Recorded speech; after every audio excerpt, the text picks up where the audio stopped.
everyone and welcome back to my channel. So today I'm going to be doing a rosacea review on the new Maybelline Fit Me Matte and Poreless foundation. I'm going to go take off my makeup and then I'll show you how well the foundation applies and how well it covers my rosacea.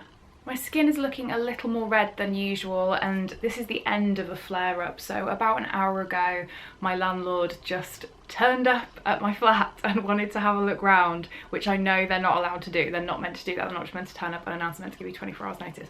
But she was stood on the doorstep and she knew I was here and I was just like, okay, I guess you can come in. And the flat was not landlord ready. The stress of that kind of situation made my rosacea flare up, so this is kind of the tail end of that. So it was a lot worse about an hour ago. I put a photo on Twitter when it was at its worst, but at the moment now it's just kind of stayed in the patches where I usually get my rosacea, so it takes a lot longer to fade in these kind of stereotypical rosacea patches. So I'm going to do a test of the new Maybelline foundation today, and this will be quite a good test because usually my skin's quite well behaved when I'm doing these rosacea reviews, whereas it'll be quite good to see how good the coverage is when I'm actually dealing with a proper flare-up. So it's the Maybelline Fit Me Matte and Poreless foundation, which I spotted in Boots the other day. I'm not sure if it is actually new, but I hadn't seen it before.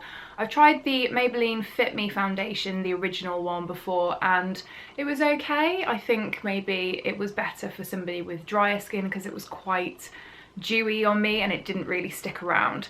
So on the back it says that it mattifies and refines pores with blurring micro powders for poreless looking skin, matches skin tone and texture, natural seamless finish. Matches skin tone.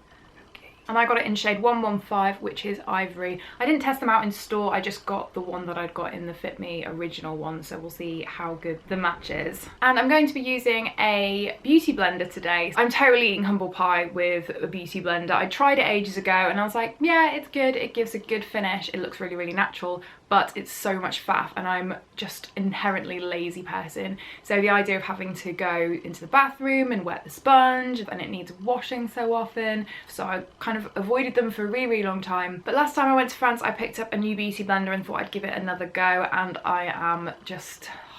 It's not necessarily I thought they were bad before, it's just I thought they weren't worth the hassle, whereas now fully on board. In case you've never used a beauty blender before, I'll just give you a really, really quick rundown and then I promise I'll get on with the foundation stuff. So they're these, well, you get all different kinds of shapes, but the original beauty blenders are these egg-shaped ones, and when they're dry they're probably about 2/3 the size of this, and when you get them wet you kind of squeeze and squeeze and squeeze and squeeze as you put water through it, and then they expand a little bit, and you want it kind of damp but not wet, but definitely not dry. With the application you just bounce.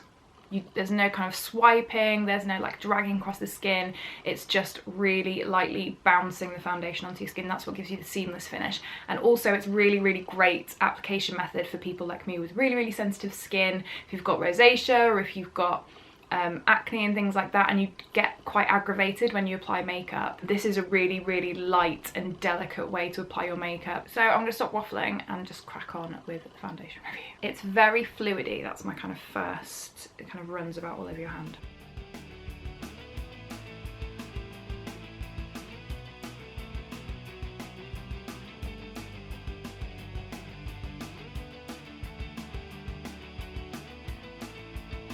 So that's one quite light layer of the Fit Me Matte and Poreless foundation.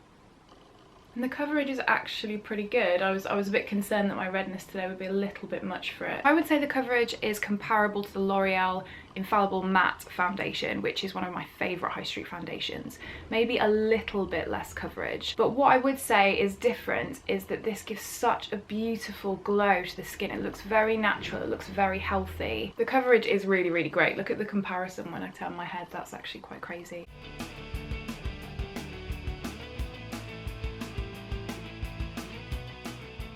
That's one light layer all over my face. Because I have been having a flare-up today, I can still see the outline of the redness on my cheeks and the tops of my cheekbones. My forehead's quite well covered actually, so I would definitely go in and do a little bit extra just over the top. That's another really great thing about the beauty blender, is that you can go over your foundation really easily.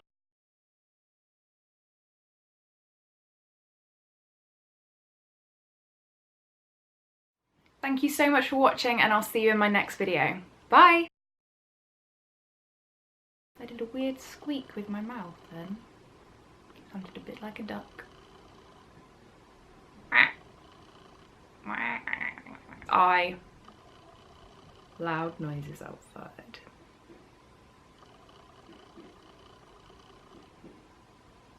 Got a runny nose. Sensitive skin. What is happening back here? God, my French is out of control. Can you hear this banging outside?